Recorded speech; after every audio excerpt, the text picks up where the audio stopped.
એ દીકરીને જરા કાંઈ પાવવા દીજો. આજ ભલા મને સેવકોને દેખાડવું આવે કે હું એની ઈ જ મેળડે છું. હોય અને કીધે આની યાદી રાખે એટલે ભલા મને આજ જો વાતો વાળાને બંધ ન કરી દો માળ વાળી મટી જાવ હો. એને કે ખાની રહી જાય. આજથી ભલા મને જાહેર કહું છું હોય કે ભાઈ થઈને બેવું છું. અને સાંભળજે હવે આજ ભલા મળા હું એક ભુવન ટકોરે મેલડી ઉતરી ગયો છું અને આજ જાહેર ભાગતી જાઉં છું કે આ દીકરીને ભાઈ નથી એટલે ભાઈ થઈને હું બેહું. બોલવામાં સારું ન લાગે.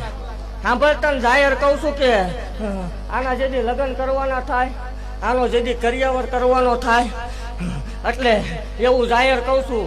દુનિયા જોવે છે ને ભાગતી જાઉં છું કે તારા લગ્ન કરવાના થાય, કરિયાવર કરવાના થાય એટલે માળવાળી મેલડીમાં ધામ કોરડા સતુ ભુવાની મેલડી 11,11,111 રૂપિયા મારા તરફથી આવશે એવું જાહેર